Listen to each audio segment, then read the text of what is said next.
pasti tujuannya adalah meningkatkan kecintaan kita kepada Nabi besar Muhammad Sallallahu Alaihi Wasallam. Cinta itu sangat agung. Bahkan agama Islam itu sebetulnya adalah agama cinta. Wa ma arsalnaka ila rahmatan lil alamin. Tidaklah kami utus engkau ya Muhammad kecuali memberi rahmat kepada seluruh alam, seluruh manusia apapun agamanya, seluruh binatang, seluruh tumbuh-tumbuhan, termasuk juga makhluk gaib lainnya seperti jin, gandarwo, demit dan sebagainya, semuanya aman ya. Nggak boleh ada yang berantem ya. Jadi agama Islam adalah agama keselamatan. Din as-salam. Masih ingat nggak din as-salam yang dipopulerkan oleh Nisa Sabian ya? Tahu Nisa Sabian? Anaknya Mbah Sabian ya, blog situ ya. Nisa Sabian, din as-salam, agama keselamatan. Jadi Islam itu agama cinta ya, cinta. Kalau udah cinta, apapun terfokus padanya ya. Apabila disebut namanya, hati kita bergetar. Hati kita bergetar apabila disebut namanya. Apabila ditulis namanya, mata kita bergetar. Mata kita bergetar apabila ditulis namanya.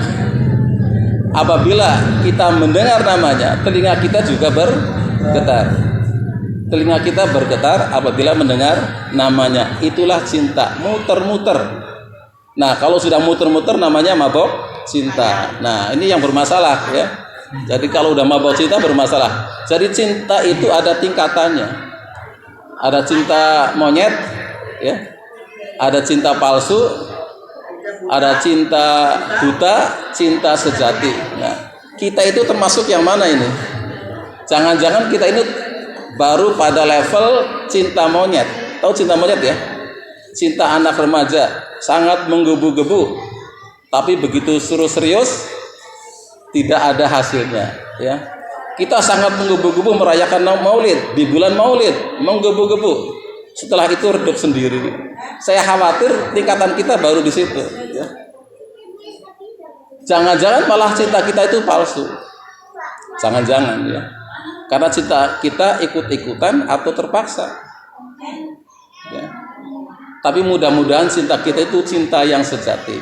Nanti kita akan tahu manakah cinta sejati itu, cinta kepada Nabi kita. Para jamaah yang dirahmati Allah, Nabi kita itu rela dihujat, dihina, dilemparin kotoran, dipukul, digebugin, ikut perang sampai giginya rontok, berdarah-darah demi kita, demi Al-Quran, agar sampai kepada kita sebagai penerang dari kegelapan. Sehingga Nabi itu rela untuk semuanya. Nabi itu berkorban untuk kita.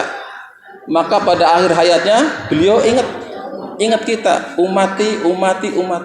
Umatku, bagaimana keadaannya umatku? Nanti gimana nih? Ya. Nanti gimana nih? Nyampe enggak Al-Qur'annya kepada umatku? Ya. Cinta kepada Nabi itu bukan sekedar mengikuti sunnahnya, bukan. Itu mah dulu, enggak keren lagi. Cinta kepada Nabi itu paket dengan ajarannya. Ya. Cinta kepada Nabi itu mencintai juga apa yang dibawa Nabi. Apa itu? Syariat Islam, Al-Quran, dan sebagainya. Itu baru cinta. Jangan dikatakan cinta kalau kita nggak sholat. Bohong. Karena Nabi itu rela dihujat, diludahin, gara-gara ingin agar kita itu bisa sholat. Tapi kalau kita hanya memakai baju gamisnya, memakai celana cingkrangnya, masih berjenggot, hanya sekedar itu, cinta kita itu masih imitasi, belum sejati, belum. Karena pengorbanan Nabi begitu besar, dan juga para sahabat Nabi, mereka berperang demi kita agar kita bisa masuk surga. Ada yang kehilangan tangannya, ada yang kehilangan matanya, putus lehernya demi kita Kita hanya disuruh sekarang bukan untuk berperang lagi, hanya untuk melaksanakan apa yang Nabi bawa. Jadi cinta kepada Nabi adalah paket ajarannya. Mayuti rasulah faqad ata Allah. Barang siapa yang mengikuti Rasul, artinya dia taat kepada Allah. Itu paket. Ya. Ikut Rasul, taat kepada Rasul, taat kepada Allah juga. Ya. Wa ma arsalna mir rasulin illa liyuta'a biidznillah. Tidaklah kami utus Rasul, kata Allah, kecuali untuk ditaati dengan izin Allah. Jadi harus taat. Kalau nggak taat, resikonya kita masuk neraka. Harus taat. Kata Allah apa? Qul in kuntum tuhibbunallaha fattabi'uni yuhibbukumullahu wa yaghfir lakum dzunubakum.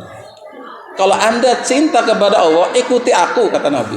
Lewat Allah, lewat Nabi, itu paket. Kalau cinta kepada Allah, ikuti Nabi. Maka Allah akan mengampuni, akan merahmati kita, akan mengampuni dosa-dosa kita, akan menyayangi kita.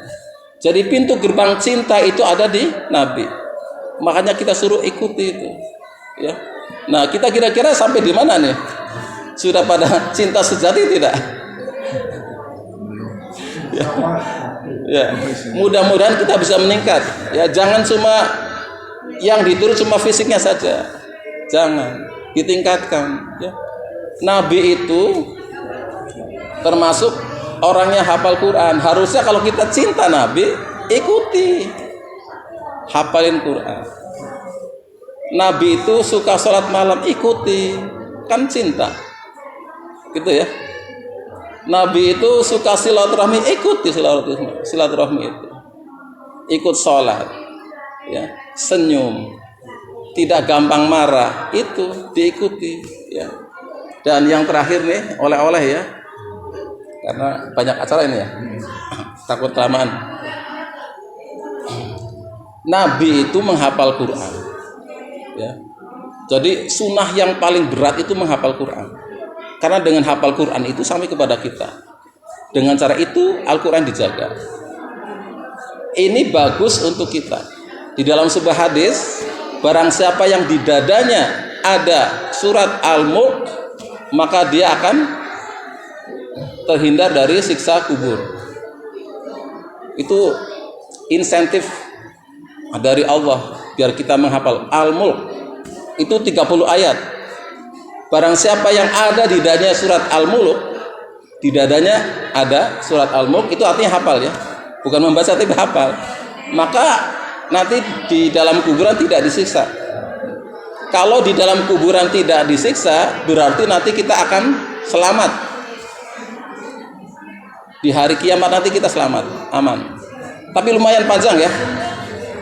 Surat Al-Mulk itu ada 30 ayat. Panjang kan? Ya. Nah, ada hadis lagi yang ringanan dikit ya. Ini kalau kita benar-benar cinta kepada Nabi kita. Ada hadis yang mengatakan, mulailah kita menghafal surat-surat pendek ya. Apabila kita menghafal Al-Quran mulai dari ayat-ayat pendek saja, dari Anas, dari Anas ya.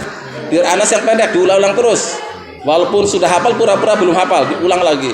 Nanti Al-Falaq, Kulhu, Tabas, terus diulang-ulang terus berkali-kali gitu ya. Nanti kalau kita tidak nyampe hafal 30 juz atau 1 juz, keburu mati ya kan. Apalagi sekarang menghafal, besok lagi mati kan gampang tuh gitu. Keburu mati, maka Allah akan kirim 2 malaikat ke dalam kubur. 2 malaikat suruh ngajarin kita Al-Quran. Kalau ada malaikat di dalam kubur, itu artinya kita bebas dari siksa kubur. Diajarin Al-Quran di dalam kubur. Begitu kiamat, bangun kita sudah hafiz, sudah hafal. Ya. Jadi gampang kan?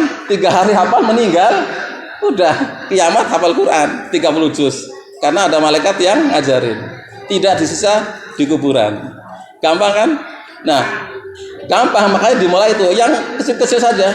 Diniatnya yang kecil. Kalau Al-Mulk kan gede tuh, 30 ayat. Yang kecil-kecil diulang-ulang, pura-pura belum hafal, terus gitu ya. Gitu. Yang ringan-ringan ya.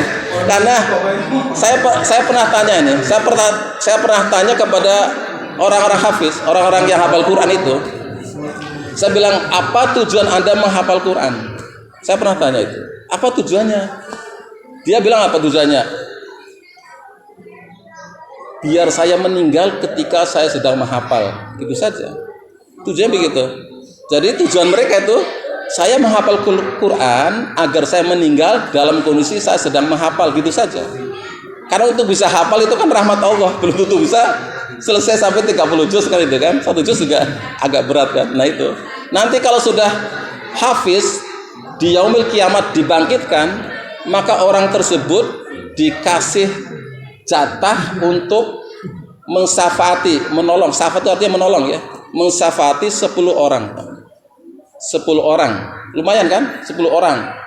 Pertama, kedua orang tua. 2 ya. Kedua, anak-anaknya. Anaknya 3. Berarti berapa nih? 2 dan 3, 5 ya. Kemudian kepada tetangganya, wetan, kulon, kidul, lor, berapa itu? 4. 5 tambah 4 9. Tinggal 1 ini untuk siapa? Kan 10 katanya. 1 untuk siapa? Ini tetangga itu ada. Istrinya belum disebut. Tapi tanya dulu, istrinya cerewet tidak? Kalau cerewet nanti bermasalah nanti di surga. Diajak ke surga cerewet lagi, repot. Makanya bapak-bapak itu ya, hafalin Pak. Bilang istrinya kalau cerewet gak akan angkat nanti di surga.